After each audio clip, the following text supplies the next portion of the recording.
Hello, and welcome to the Future Shapers podcast brought to you by the Spaceship Academy, Spaceship AI. My name is Todd Gimble, and I'm your host. I'm one of the co-founders of the Spaceship, and we are a bespoke sustainability education company that does all sorts of things to upskill people in the sustainability areas, from live training to asynchronous to our subject today, AI. I'm really excited today to have one of my fellow co-founders, Sruthi Viswanathan, whose name I always fracture, but I think I got it right. Sruthi has a great story to tell. She is our Chief Technology Officer and is the person who puts the AI into Spaceship AI. And we're going to dive into that. I've learned a lot from her recently, and I hope that you can too.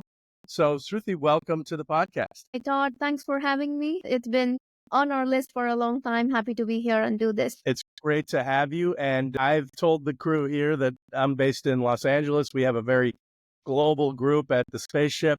Why don't you tell us where you're at and a little bit about your backstory? So currently I'm in London. It's very cold. And yeah, evening for me and morning for you. And this is my end of the day podcast with you.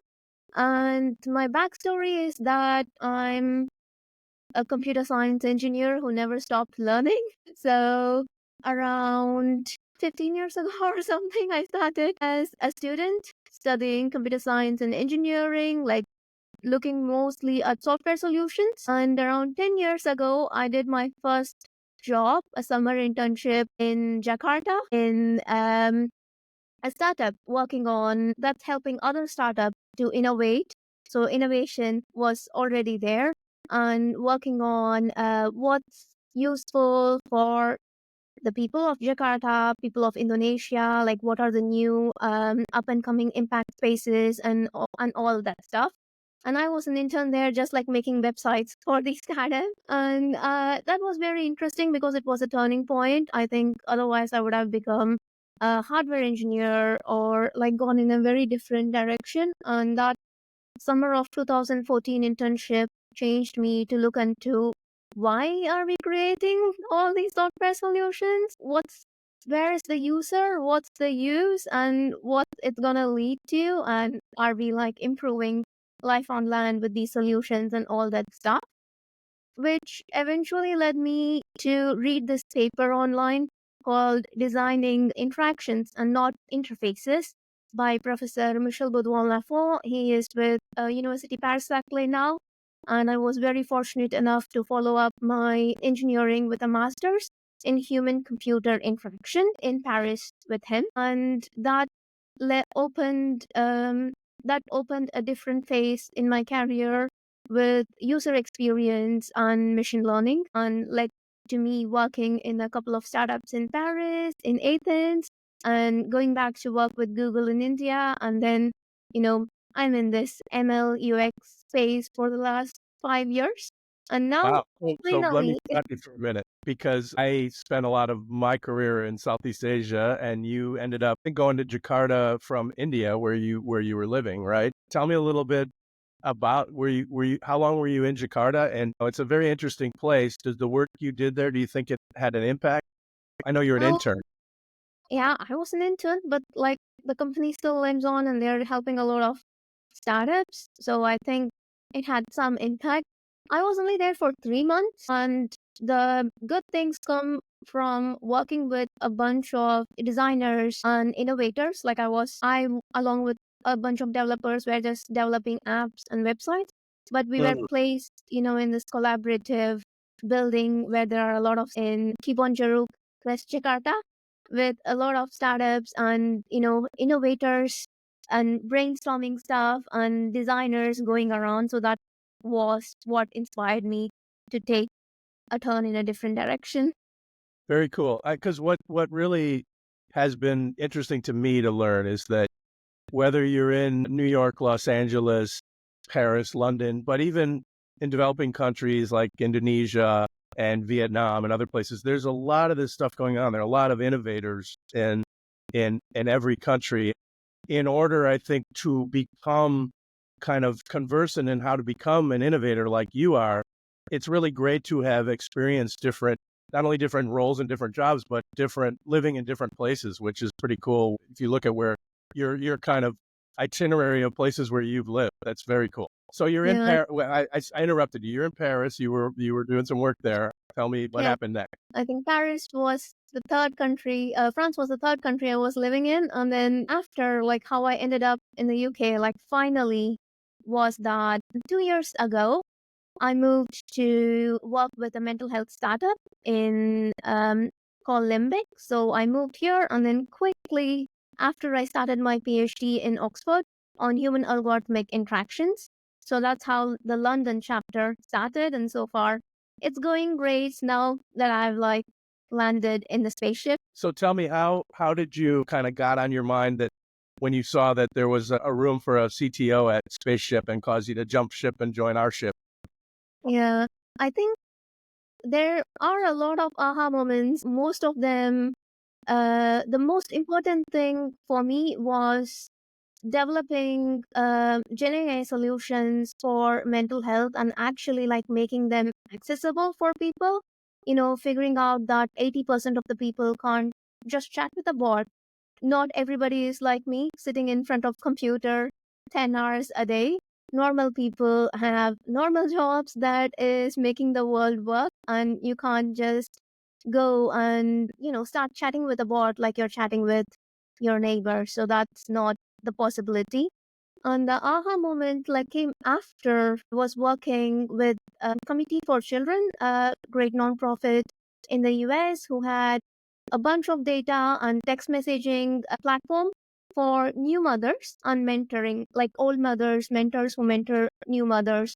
Hmm. So they were running this texting mentors, texting new mothers thing for about 3 years with 80 mentors and a lot of good data and trained mentors and information and all that, but it was not scalable. So I was fortunate enough to connect up with them as one of my PhD projects to figure out how we can make this scalable. It's not easy designing solutions for mental support. So that's And where, was the I'm sorry to interrupt, but was the key was you had basically like live mentors who would have clients and mentor them live. And your thinking was, how can we scale this by keeping kind of what you get from live interaction, but making it not live, right? yeah, AI. Is that a yeah, good characterization unfortunately, of it? true. Unfortunately, it's not possible. The project ended after 3 years because the human resources alone to keep this going is unfortunately it's not scalable, right? Hmm. So what I did with a bunch of my colleagues in Oxford and King's College was to take all the data, study it, and then you make use of this expert interaction data to create something called interaction layer to build a bunch of interaction elements. I'm going to say interaction a lot. You have Yeah. to bear Tell with me, me. tell me before you say that too many more times, give me kind of a layman's explanation of what that means. So I think the main topic of the podcast is human centered AI. Then Yes. that's what my thesis is also about. And the idea is to make it accessible to laymen. That's the thing to begin with. So I want to democratize AI, want to make it more accessible, useful, usable, and a good experience for everybody and anybody, no matter like if you are head of technology or like if you are a librarian or a normal like everyday worker. So I want, especially like if you don't have that level of literacy, tech literacy or literacy at all, and in everyone anywhere in the world. So what I did was I studied my field. Human computer interaction has been around since computing started, and developing graphical user interfaces, then developing touch screens, and now like working on AI. So what I Hmm. did was I studied this 30 years of research and found there are like three basic things that we are doing, helping people to understand, control, and improve the systems they are working with. So essentially, this is Yeah, what applicable to any system or issue or field, right? Yeah. exactly. When Todd wants to learn Notion, Todd understands Notion. controls it and then like keeps improving his interactions with his templates, right? It's how you learned, got on board with Notion. It's the same principle. So it doesn't matter if you are Shruti or if you are Todd. If someone comes to you with, hey, this AI is going to change banking for you, this AI is going to change the way you work, ChatGPT is going to change everything for you. I think the three core things you have to ask is, how can I understand this? How can I control this? How can I improve my interactions? That's it. So this is interaction layer. Have these three basic principles for everything and anything, and design your system, design how the AI works, how people interact with AI and everything around this. Got it. Got it. Now that you've worked with me for a while and I'm kind of tech savvy, but not enough. It's kind of like if Todd can do it, anyone can do it, I think is your motto. Not really. But No, I'm just kidding. I'm just kidding. So this is very cool. And we're going to talk later about more dive into like why this is different from just pure chat GPT and stuff. But so you're in this zone, you're studying, you're learning from your experiences. What brought you to the spaceship? in a space where I have been meaning to work in sustainability for such a long time, it was after COVID, it was sustainability or mental health for me. I was moving from France to the UK, and mental health clicked at that time. I would say mental health is also sustainability. Craig, our CEO, would say innovation and education are also sustainability. So I think it's this one big umbrella, which probably I didn't see very much before. As computer scientists, you do worry about what's the price we are paying for AI, what's the cost of this compute, what's the CO2 and all that. So I was like starting to worry about this even more so using Gen AI, and I was searching for um startups that are making waves and what's happening by chance. Like, thank God for Google search algorithm. I found Spaceship was looking for a CTO, and then I had a few chats with Greg, and then it became a weekly thing.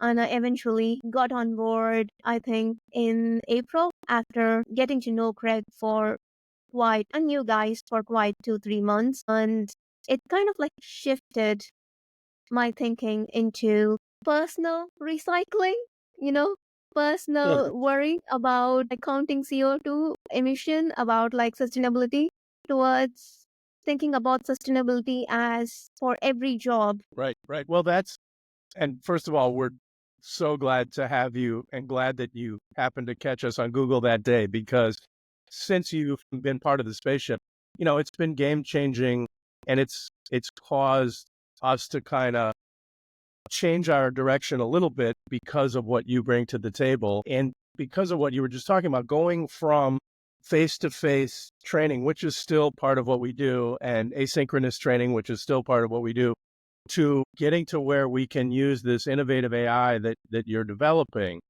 to reach and scale to even more people on really important topics in the sustainability space.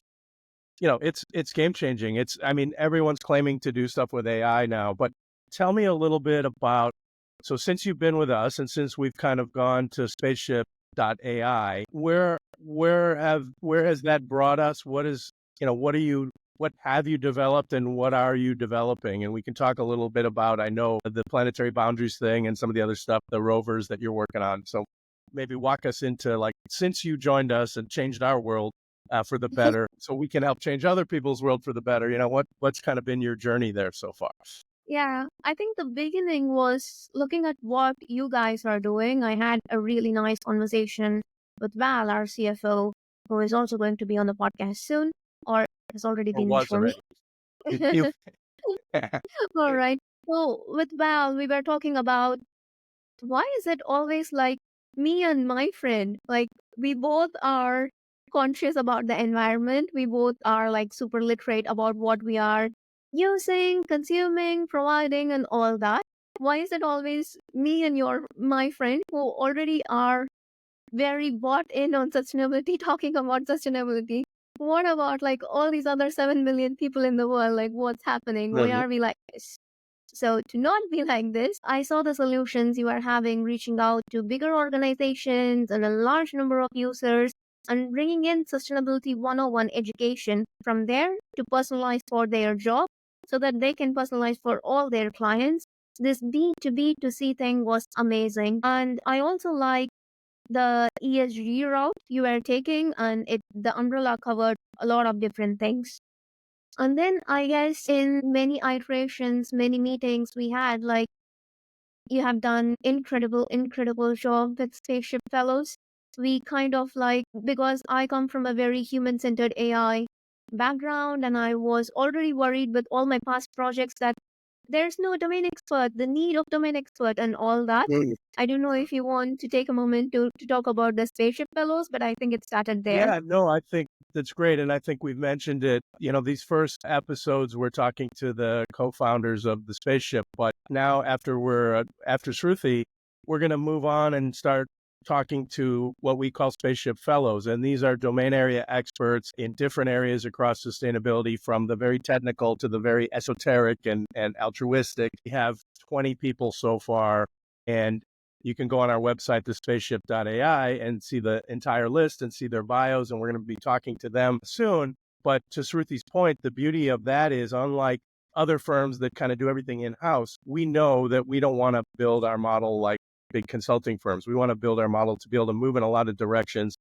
And we want to have the best and brightest and smartest people either directly educating our clients or working with you to educate human-trained AI. And we've got this group, and it still continues to grow. And there's so many topics we can dive into by working with them. And you've done a great job of starting to interact with them. And again, all of you who listen to us, and I hope you listen to us and follow us and subscribe on all the places where you get your podcasts.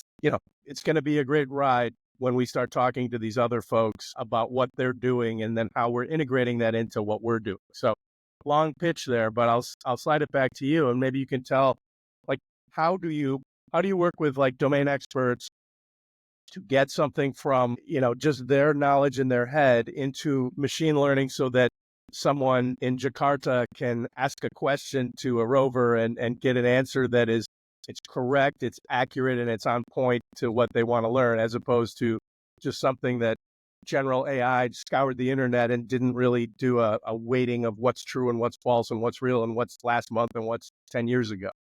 Long question, but you know what I'm saying. Yeah. So I think for me, Val, Todd, and Craig were sustainability experts in various different aspects, like sustainable innovation, startups, and entrepreneurship for Val, Todd in sustainability of corporates, and Craig in sustainability in education and innovation as well. So that's how I think it clicked that I'm the chat GPT. I know a lot of things that doesn't Wikipedia, and I'm very enthusiastic to work in this, but I'm a technical expert. I'm not a domain expert. I depended on you guys extremely to understand what this domain is, how can we be impactful, what's going to happen. And that became core thinking. And you were used to working with experts.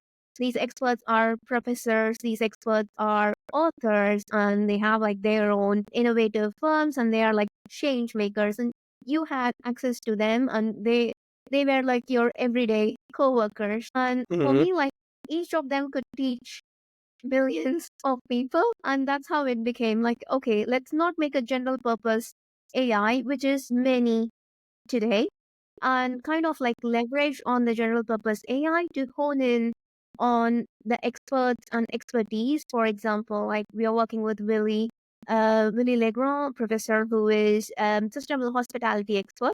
How can he teach millions of travelers how to be sustainable when traveling? But he can't, because Willie is only one. And Right. he can probably lecture 100,000 people. But a chatbot trained by Willie and a spaceship's AI rover trained by Willie, our agent, can do that, can be the agent of Willie. So that's what we got into. And then comes in understand, control, and improve interaction layer again. So we build with the base of the expert knowledge, and we build the interaction layer together with them. We go into the amazing research mode. It's like a full-on project. Everything is new for us and exciting for us as well. And then we build this amazing deep interaction layers with a lot of knowledge, but also teaching the bot how to be proactive, getting letting the users know what to expect, what they can ask, what they will receive, and also like in the future, like measuring impact and getting it like closer and closer towards a very holistic solution. So that's how like we have been looking at it, and also privacy, security, IP, all of this matters a lot. So with that in mind, go for a very holistic, responsible AI solution. So basically, to summarize, what you're doing is you're taking these experts like Willie LeGrand, who we're going to have on the show one of these days, and taking their knowledge, putting it in a bottle, and then setting it up in a way that it becomes the brain of our AI rover. That then instead of him having to go on a tour of the world and lecture people who show up at his lectures, millions of people can interact with this rover and get the benefit of his knowledge and his wisdom along with others. I mean, even for the one on tourism, where there are other folks, experts that are also feeding the brain of the rover. So at the end of the day, a person like me can just say, oh, the travel to Bali roller, boom, rover, here it is. I'm going there next month. What do I need to know? And it won't be just like general knowledge. It'll be some specific, here's what you can do, here's what you can do to make your trip better, blah, blah, blah, et cetera, et cetera. Is that a good layman's explanation of what's on the front of the veneer of what's in the total detail of the technicalities behind it? It's funny because I know you have literally been chatting with my planetary boundaries rover to learn how to build sustainable bridges or That is something. true. That's true. So go ahead, and then we'll jump into that. Yeah, I think that's a good, fair summary of what we are trying to do. And of course, like that brings us to some of the research projects that that we have been working on, for example, in climate anxiety and planetary boundaries and all that stuff. So I think it's time to say the planetary boundaries story. Yeah, let's. I think we'll talk a little about that. And I like to think of things very visually. And what I think of is the new movie Wicked just came out. You're like a nice version of the wizard. Like you're standing behind the curtain doing all this cool stuff, and then we just see the bells and whistles in the front. And so I might have to start calling you the wizard from now on. Wizard of Oz is a very good metaphor for how we design and test like AI. I think I've used it multiple times. Very, very happy to be the wizard. You are now the wizard, and we are just the people with our like mouths agape, looking and saying, "Oh my God, this is really cool. I can talk to this thing. I have no idea how it works. I don't know how it got there, but it's there." So you mentioned this planetary boundaries rover that you've already built. Why don't you talk a little about that? Because I have been messing around with it, and it's really given me some cool insights into what can be done for the user. So give me a little, how did that get developed? Give me like the basics of the scaffolding of how that came about and what it is. So Craig got me into teaching New York Girl Scouts and Fordham University summer school students, and also um, innovators about Gen AI and how to use it responsibly, what we are doing, and all the stuff. And when interacting with the student community and future engineers and all, when I was in this mode, Val talked to me about planetary boundaries, and I was already in the sustainability space, and there is no shame in admitting that I didn't know what planetary boundaries were, and I was like, "Are you talking about the SDGs, the UN SDGs?" And he was like, "No, it's not carbon counting and ozone depletion. There are like this 9 planetary boundaries, and we have crossed 6 and all that." And I was like, "Okay, wait a minute." And I had an intern who was a computer science student and engineering student, and I asked him, "Hey, you know what's planetary boundaries?" And he was like, "No idea. Not my domain. I have no dog in this fight." And I was like, "No, that's totally wrong." And then we both like worked over the summer to actually build a planetary boundaries rover with the really amazing research done by Stockholm Resilience Center on this. So we collected all these research materials, and between us, we built a planetary boundaries rover just for engineering students to learn about what are planetary boundaries, how it applies to them as engineering students, and what can they do in the future to align themselves to be mindful of planetary boundaries and minimize, the damages that could be a side effect. And we were very happy to present this, publish this in IJCAI's SAT AI workshop, and we are very, very, very glad to get a Best Paper award for it. But soon I'm hoping that beyond engineering, I can open the Planetary Boundaries rover to anyone visiting our website. So I tooled around with it. I'm not an engineer. I'm not building anything. But what I loved about it is that unlike like a ChatGPT or Perplexity or some of the things that we've used, when you get onto this rover, it helps to kind of prompt you. It helps lead you on your journey as opposed to you having to kind of come up with out of the blue, like your questions and your follow-up questions. And so I was fooling around with it and I said, I kind of prompted me to say, what are, same as you, I wanted to know what are planetary boundaries, and it told me what they are. I said, okay, I'm an engineer, I'm building a bridge. What do I need to know? How can I build my bridge more sustainably? And it says, do you want bullet points? Do you want this? And it listed like, here's what you do for the materials. Here's what you do for the carbon footprint. And it kind of takes you deeper and deeper, but kind of prompts you to get there, which I thought was very cool because it's not just a anonymous thing that you have to kind of like Siri, like to turn on your radio or something like that. It is actually helping you to get where you want to go based on your inputs into it too. It's so your inputs make sense. And then to your point, it's trained not just by every possible thing that's on the internet. It's trained much more focused. So, Yeah.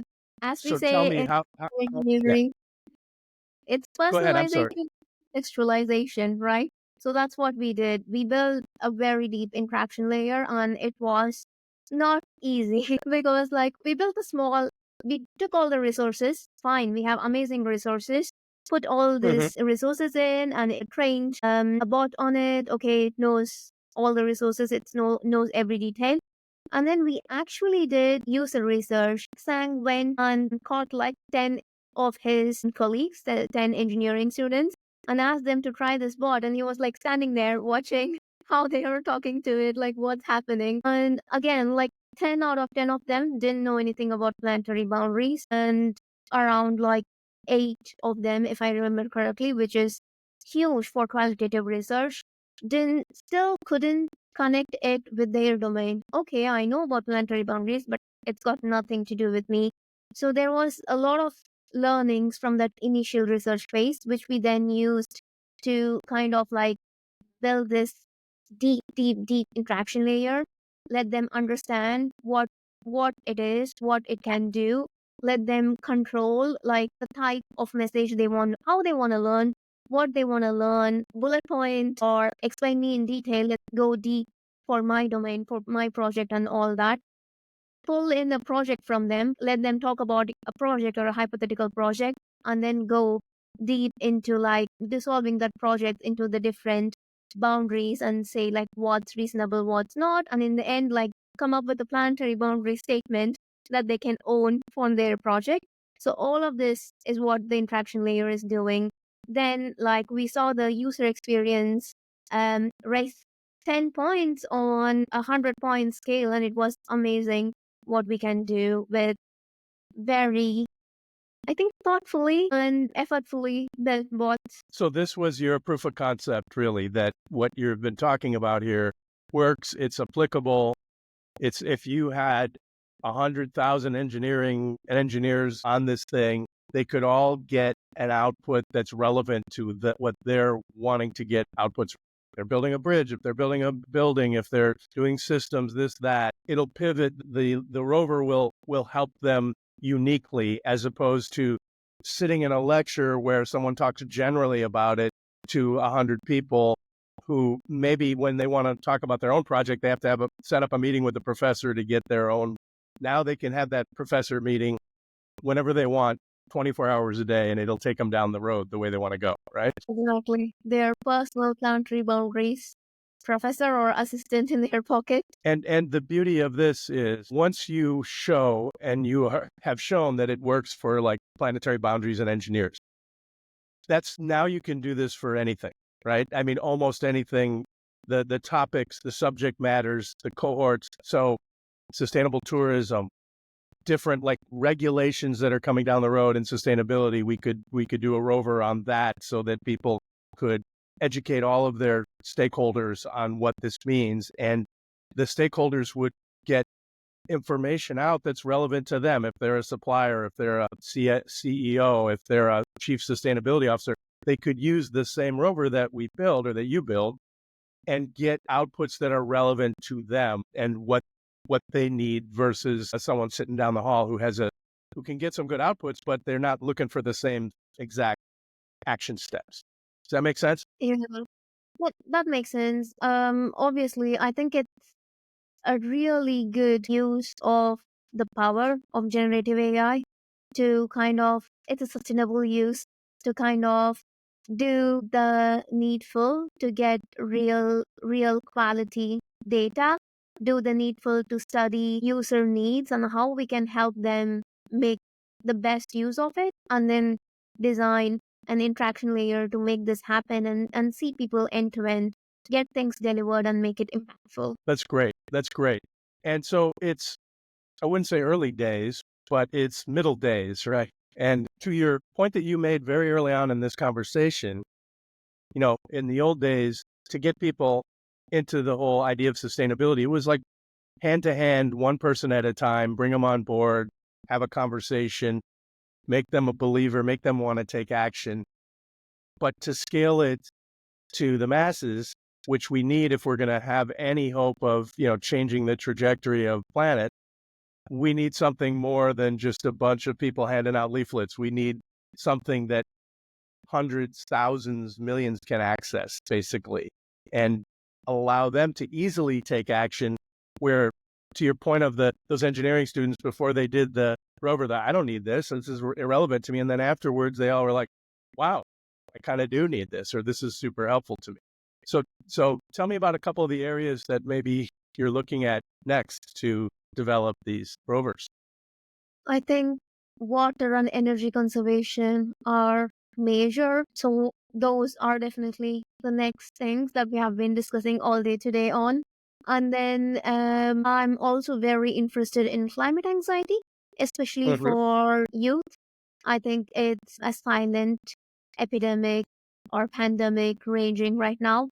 So I think it's important to make use of the counseling frameworks in school to actually work on climate awareness and anxiety. They kind of go hand in hand. Once you know about climate, you get climate anxiety. So Once you know what's going on, you get anxious, right? I got it. yeah, so we can work on our climate anxieties together. So that's another thing. And I think, of course, travel, tourism, hospitality, in these industries, we have very good upcoming partnerships to build very strong rovers on. It's like endless, like businesses are the amount of things that big businesses do, like procurement, like planning their future and planning it sustainable. And everywhere, I think an educative Gen AI tool is immensely helpful. And these are the areas we are currently looking at. That's great. And I think, in my putting my spaceship co-founder hat on, we were working with this technology and your ability to kind of shape and mold it. We can pretty much take it in any direction as long as we have an idea of what the topic area is and the boundaries of that area. And then we will find the right domain experts and the right kind of knowledge to feed the rover, right, to get it to the right place. Yeah. And tell me in this scale of like, AI, like every day you could Google AI and there's like an article about some form of AI there's probably 5,000 articles a day about where it is, where it was, where it's going, how dangerous it might be, how helpful it might be. In a few short sentences, tell us why what you're doing is different from what's going on and why it's going to kind of set a tone, hopefully, for the future of AI. Not gigantically, but what is our niche there, and why is it better and different from what you can just get for free by Googling or going to ChatGPT? I think our niche is human-centered AI, and with human-centered AI, with creating mindful, deep interactions, we are developing AI that's both ethical and responsible. So that should be, for me, that's the foundation. And anything you build on this foundation is going to add loads and loads of value. And I think if you start with a very ethical and responsible foundation, take into account what is, do we need AI here? Is this like really needed? Who are the stakeholders who are in place for this? Did we consult all of them and how we are Right. building this? Like if you go step by step by step and actually build, not build things quick and dirty and get it done with, but actually put in the time, effort, and research behind this. I think that's how we are making the difference. And it takes a community. In India, there's a saying like it takes a village to raise a kid. I think it takes a community to build one good AI agent. And we have a very holistic community approach where we are co-designing with all hands on board. I think that's a major difference we are making. And that is great, and I love it. And as kind of a participant, but yet an observer, it's been fascinating to me because I mean, I'm a pretty good adapter of stuff. I have a teenage kid, so I kind of know a little bit, but I I've agree. fooled around with, say, ChatGPT, but then when I was fooling around and testing out the planetary boundaries, model, I could see that it was very different. It was a different experience. The quality of pinpointed information from the rover was so different from just asking ChatGPT, hey, how do I build a bridge? Okay. You could get information from that, but there's the filtering and the kind of curating of it is very different and more like shotgun approach as to a sniper approach. Designing I'm using interaction weird for analogies today. I don't know. endless. So this is all cool stuff, and I know you're going to be back, and we're going to talk more about it as things develop. And by the way, everyone, you'll be able to see in the show notes, more about what Sruthi's talking about, and we'll try to link to some of the stuff that she's been working on and her paper and all that. If you really want to read it, I stayed awake for it. I've been out of academics for a long, long time, but I can still read a paper once in a while. But on a lighter note, you've become a convert to like really wanting to make a difference in the sustainability space, which is what we at the spaceship are really trying to do. It's our mission to shape the future. What kind of is inspiring you now? Have you read anything? Have you seen anything recently that kind of keeps you on track, or that's kind of saying, wow, I'm glad I've chosen this? I think one, I'm a big fiction reader like you. So one of the recent books that I picked up and I couldn't drop was The Bee Sting by Paul Murray. And I think it was fantastic. It's not about climate at all, but there's climate in almost every chapter of that book. And it's narrated from a young person's narrative.